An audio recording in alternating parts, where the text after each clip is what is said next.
අපි ජීවත් වෙද්දි මිනිසුන් ඇසුරු කරන්න වෙනවනේ. මිනිසුන් ඇසුරු කරන්න තු අපිට ජීවත් වෙන්න බෑ.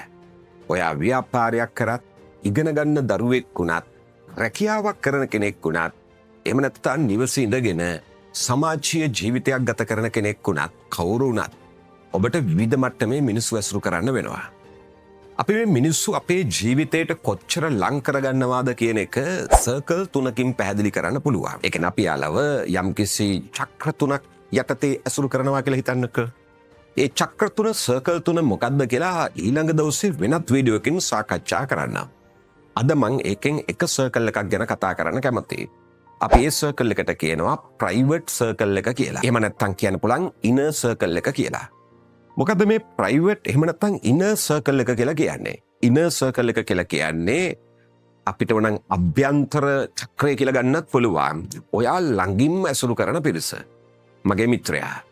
ඔයා සතුට, දියුණුව, සාර්ථකත්වය බලාපොරොත්තු වෙන යම්කිසි තරුණයෙක්, තරුණියෙක්, වැඩිහිටියෙක් නම් මෙන්න මේ ඉනර් සර්කල් එකට ඇතුල් කරගන්න කට්ටිය ගැන පරිස්සම් වෙන්න.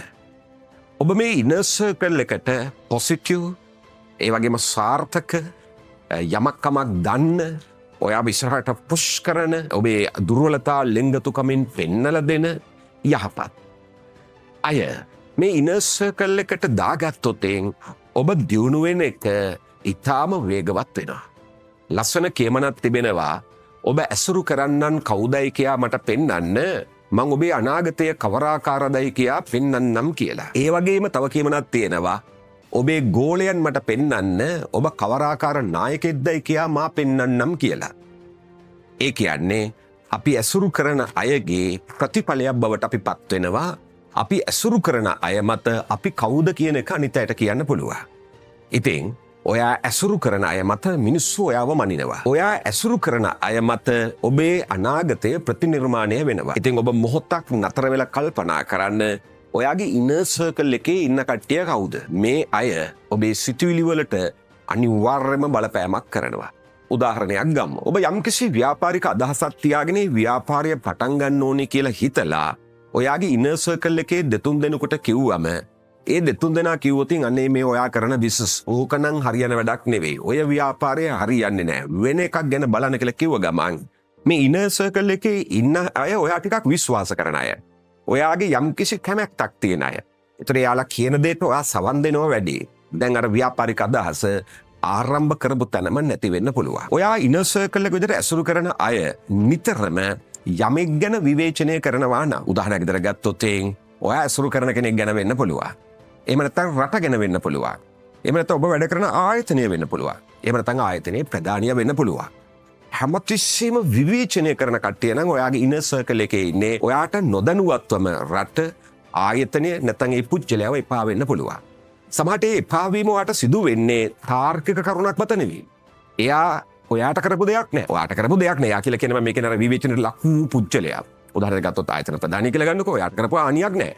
හැබැයි ඔයාගේ ඉනර් සර්කල් එකේ ඉන්න කට්ටිය දිගින් දිගට ඒක කියනකොට ඔයාගේ හිත තුළ ඒ ප්‍රධානියා ගැන, නැත්නම් ඒ ඔයාගේ යාළුවා ගැන, එහෙම නැත්නම් රට ගැන, එහෙම නැත්නම් ආයතනය ගැන කැමැත්තක් ඇති වෙනවා ඔබ නොදැනුවත්වම. අපි තව උදාහරණයක් ගමු.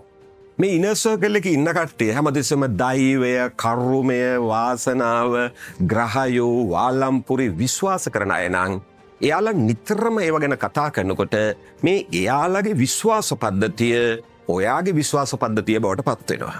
වරක් මං කියපු පොතක හරි ලස්සන කියමනක් මෙහෙම තිබුණා. මා අන්තිම ඩොලරය දක්වා බිඳ වැටුණොත් ඇමරිකාවේ ධනවත්ම පුජ්‍යලයන් ගැවසෙන අවන්හලට ගොස් ඔවුන් සමග දියබඳුනක් පානීය කරමි කියලා ඒ පොතේ සඳහන් වෙලා තිබුණා. හරි ලස්සන කතාවක්. මම යලියේ උදාහරණය කියන්න. මා අන්තිම ඩොලරය දක්වා බිඳ වැටුණොත් ඇමරිකාවේ ධනවත්ම පුජ්‍යලින් ගැවසෙන අවන්හල වෙත ගොස් ඔවුන් සමග දියබඳුනක් පානීය කරමි. මම මේ කතාව විග්‍රහ කරන්න යන්නේ නැහැ. මං ඔබට පොඩි අවස්ථාවක්, ආරාධනයක් කරන්න කැමතියි. මේ කතාවෙන් අදහස් වෙන්නේ මොකක්ද කියන එක මම හරි ආසයි. ඔබට පුළුවන් නම් මේ වීඩියෝවේ පහළ කමෙන්ට් සෙක්ෂන් එකේ සඳහන් කරන්න. ලස්සන අදහසක්. මගේ මිත්‍රයා, ඔබ ජීවිතයේ දියුණුවක්, සාර්ථකත්වයක් අපේක්ෂා කරනවා නම් මේ ඉනර් සර්කල් එකට ගන්න පොසිටිව් මිනිස්සු. ඒ වගේම ජීවිතයේ දිනපු මිනිස්සු. ඔයාට වඩා යම් කිසි දුරක් ඈතට ගියපු මිනිස්සු. උදාහරණ විදිහට ගත්තොත් ඔයා ව්‍යාපාරිකයෙක් වෙන්න නම් පරමාර්ථය දැනටමත් ව්‍යාපාර කරන අය ව්‍යාපාරිකෙන් ඔබේ ඉනර් සර්කල් එකට ගන්න උත්සාහ කරන්න. ඔයාට දවසක කළමනාකරුවෙක් වෙන්න නම් අවශ්‍ය දැනටමත් කළමනාකරුවන් වී ඇති අය ඔයාගේ ඉනර් සර්කල් එකට ගන්න උත්සාහ කරන්න. බුදුරජාණන් වහන්සේ බෞද්ධ දේශනය තුලදී මෙහෙම දේශනා කරනවා. අසේවනාච බාලානම් පණ්ඩිතානංච සේවනා.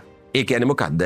බාලයන් සුරෙන් වළකින්න නුවණැති එහෙම නැත්නම් ඥානවන්ත අයව ඇසුරු කරන්න.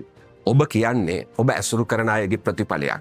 ඒ නිසා ඔයා මේ ඉනර් සර්කල් එකට ගන්න කට්ටිය ගැන පරිස්සම් වෙන්න ඕනේ. ඔබ අධිකව දුම්වැටි වලට බැහැ වෙච්ච කෙනෙක් නම් මම ඔබෙන් ප්‍රශ්නයක් අහනවා.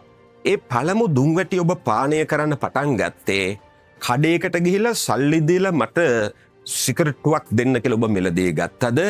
ඔයාගේ යාළුවෙක් ඔයාට කියපු නිසා ඔයා පළමු දුම්වැටිය පානය කරාද? මම තව ප්‍රශ්නයක් ඔබෙන් අහනවා. ඔයා දැනටමත් යම්කිසි කුඩු මත්ද්‍රව්‍ය පාවිච්චි කරන කෙනෙක් නම් කුඩු විකුණන තැනකට ගිහිල්ලා මට දෙන්න කියලා ඔයා අරගෙන පානය කරාද? පානය කරන යාළුවෙක් විසින් ඔයාට ඒක පානය කරන්න හුරු කරාද? මම ඩ්‍රග්ස් වලට බැහැ වෙච්ච තරුණ තරුණියන් පුනරුත්ථාපනය කරන කඳුරුවල පවා ගිහිලා තියෙනවා දේශන කටයුතු සඳහා. මට මේ සමාජයේ දෙස බැලුවම පෙනෙන දෙයක් තමයි කරදරේ වරදට පැටලුණු බොහෝ දෙනා ඒ තත්ත්වයට පැටලවිලා තියෙන්නේ ඇසුරු කරපු අය නිසා. ජීවිතයේ දිනපු සාර්ථක මිනිසු සාර්ථක වෙලා තියෙන්නේ එක්කෝ ඔවුන්ට වඩා සරු මිනිසුන් ඇසුරු කිරීම නිසා හෝ තනියම මේ ගමන තමුන්ගේ පාඩුවේ ගියපු නිසා. මගේ මිත්‍රයා, ඍණාත්මක මිනිසුන් ඇසුරු කරමින් ඔයාට ධනාත්මක අනාගතයක් ප්‍රතිනිර්මාණය කරගන්න බෑ. ප්‍රථමයෙන් ඔයා ඉනර් සර්කල් එක වෙනස් කරන්න. දෙවනුව අනාගතය වෙනස් වෙන පටන් ගනීවි.